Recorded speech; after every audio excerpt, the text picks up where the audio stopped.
Comrades, I am profoundly grateful of the delegates of the 111th VFW National Convention for the honor, trust, and confidence that you have bestowed upon me. Since 1899, we have waged war to ensure that our nation properly takes care of her veterans. We have won many battles, comrades, but there are more to be fought that may be even more difficult to win. It will be taking our best warriors to fight these battles so that our nation will properly care for her veterans, her service members, and their families. Comrades, I have looked out over the floor of this convention for the past few days, and I wondered why we served our country. I know for sure that it wasn't for the money, but for love of country. And because, comrades, as Army, Marines, Navy, and Air Force and Coast Guard, we are warriors, and warriors each and every one. Along with the new Senior Vice Commander-in-Chief, Richard Denoyer, and my new Junior Vice Commander-in-Chief, John Hamilton, we stand here to serve you today. To past Commander-in-Chiefs Tommy Tradewell and Glenn Gardner, thank you for allowing me to grow, to be a part of your team.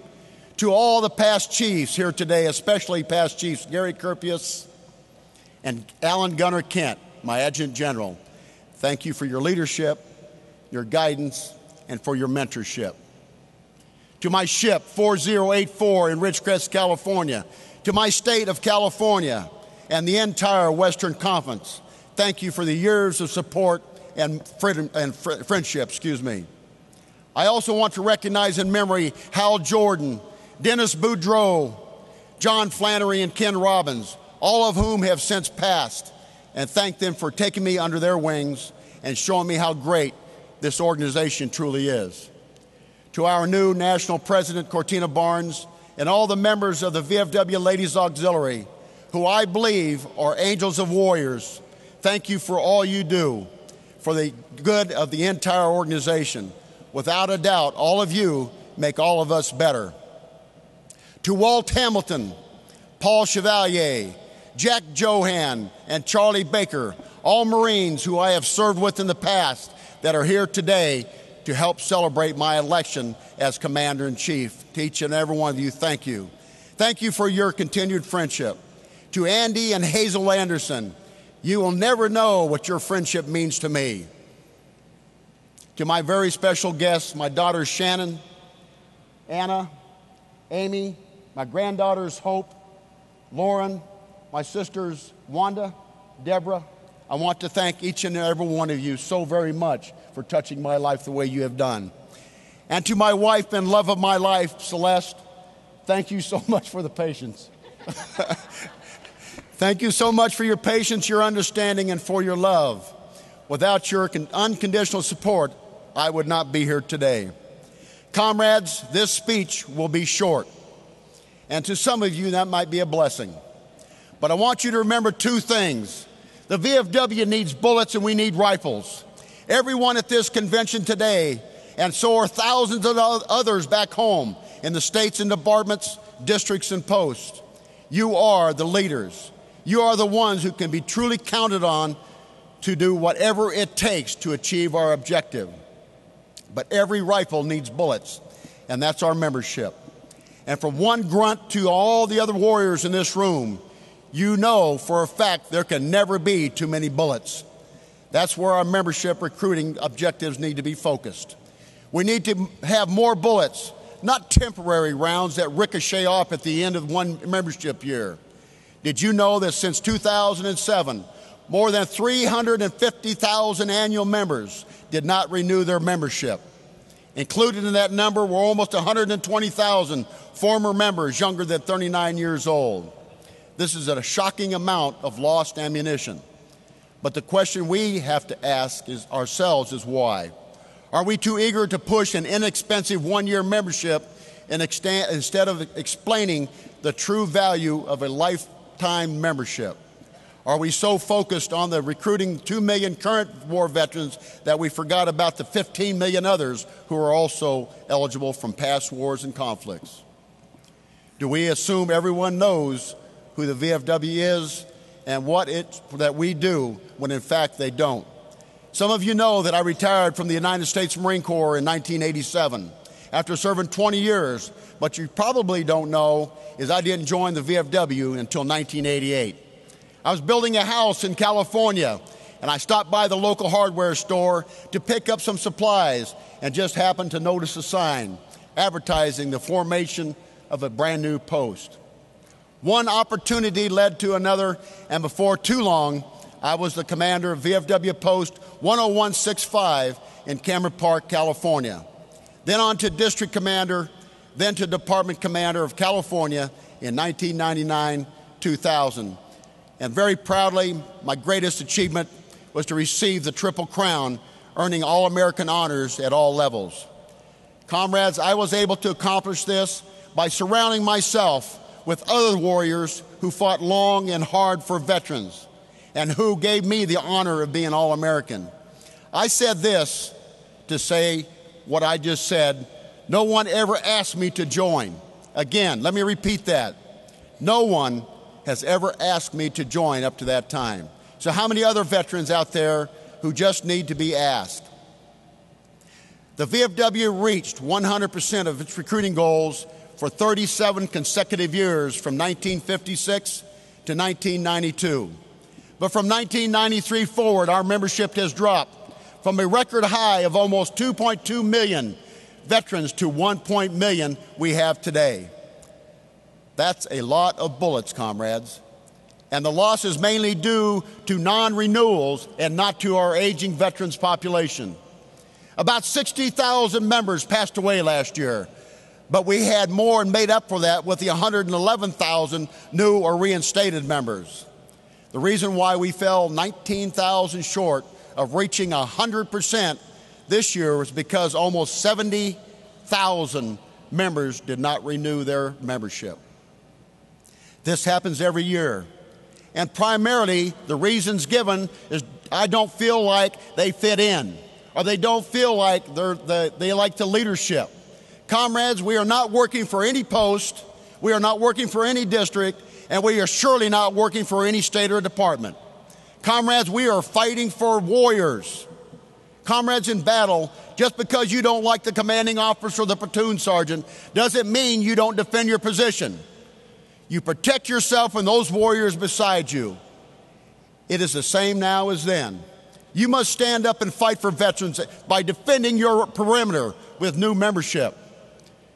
You need to do what it takes because we know, all know, that every program in service that we provide rifles to do the legwork and bullets to provide the support. I'm here today to pledge my support to help you reach and succeed in your goals, even if that means going to door with you, with your commanders, with your membership chairman. Just let me know how I can use the influence this position to help you at the local levels. I know for a fact that we can all learn lessons from the great Department of Arizona, which just reached 100% of membership for the 43rd consecutive year. A big salute to Arizona.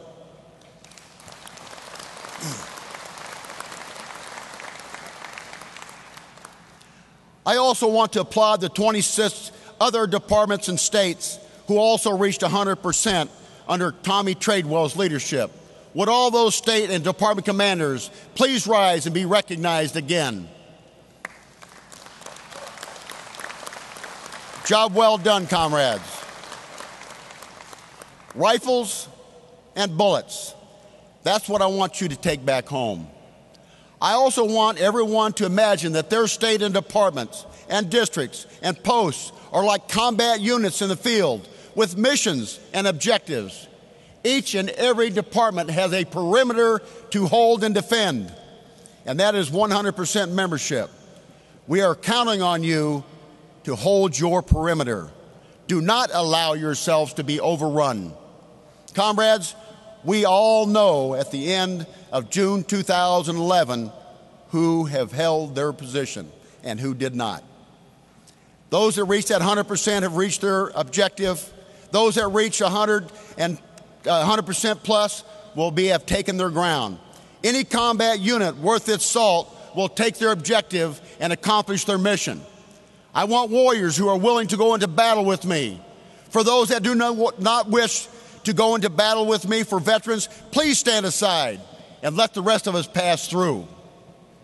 This is the challenge is best reflected in the following poem that I took the liberty to tweak and cause for effect.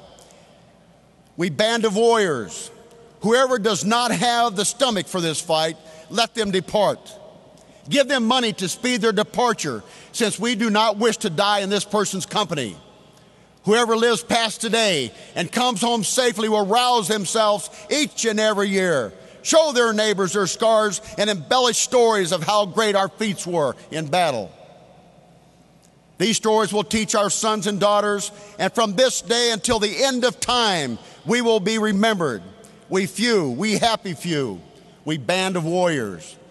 For whoever has shed their blood for me shall be my comrade. And those that are afraid to go into battle with us will think lesser of themselves as they hear how we fought and died together. That was asked from Henry V and written by William Shakespeare, comrades. He only wanted warriors to go into battle with them. Similarly, I need the posts that are ready for battle to step into the breach at a moment's notice, like Post 4534, Rockledge, Florida, who paid for motel rooms to help homeless veterans during last winter's record cold. Or Post 1156, Larchmont, Massachusetts, who opened their doors as the only town for senior citizens to have a cooling center during the summer's record heat. Post 2107 in Dearborn, Michigan, who helped bury with honors 26 homeless veterans whose cremated remains went unclaimed for years. Or Post 5689 in Bernie, California, who helped to ensure the dignified return of 20-year-old Marine Lance Corporal Tyler Allen Rhodes, who died last month in Afghanistan. Comrades, ours is a service organization that is second to none when it comes to there are no other needed, but we need to make sure that we take up our rifles to be the leaders and to do the grunt work. And comrades, we need the bullets to provide the support. We have to be there for 2.2 million service members and all their families who continue to be fully engaged and extremely stressed in America's longest war. We have to be there to support our troops programs that just in the past year sponsored 210 homecomings or departure events for more than 250,000 troops and their families. Provide more than 1.1 million free telephone connections between deployed troops in Iraq, Afghanistan for families back home. And though through our Unmet Needs program, provided more than $500,000 in grant money to help 360 families get through some emergency financial situations. We have to be there to ensure that the VA keeps its promise to care for America's veterans of yesterday, today, and tomorrow. And to ensure the VA treats our women veterans with respect and dignity that they also have earned as warriors. We have to be there on Capitol Hill, just like last March, when the VFW was the only veterans organization to fight for VOD on the VA level for health care programs in the new National Health Care Bill. We have to be there for our young and not so young veterans who are wading through maze of paperwork just to file a VA claim. Or our VFW certified service recruiters and officers received $1.5 billion in earned compensation and pensions for our veterans. This was done by our service reps for the VFW. And we have to be there for thousands of unemployed veterans, homeless veterans, and the 88,000 MIAs still missing since World War II and all their families. Comrades, we are the veterans of foreign wars of the United States. We are the nation's oldest veterans organization, and with your help, we could unquestionably be the largest veterans organization. Now that's an objective. It bears to be repeated again to say every VFW member has a sacred obligation to ensure that those who follow us into harm's way are properly welcomed home with honor and appreciation. But to accomplish that mission, we need rifles and bullets. And I urge those who have not renewed their membership, or those who are eligible but not have joined our ranks as of yet, to do so today, because sometimes it's okay just to be a bullet. You can be a rifle tomorrow. Our responsibility and mission is to ensure that all veterans, past, present, and future, will have the very best equipment they need to win every war and the best care that may need to heal them again. This is now and how we will fulfill our sacred oath to honor the dead by helping the living. Comrades, in closing, I ask each and every one of you, what will your legacy be? Will it be that you chose to stay in the rear with the gear, the beer, and the fear? Or will it be that you went to fight and win the battles for veterans? What we do for ourselves, comrades, will die with us. But what we've done for our country and our fellow veterans will live forever, and it will ensure that this great organization remains strong and relevant in every new generation of patriots who will follow us. It's your choice. But please know, for the next 12 months, I will be looking for warriors whose battle cry will be, let's get muddy and bloody with the chief. Thank you so much again, comrades, for your faith and trust, and Semper Fidelis.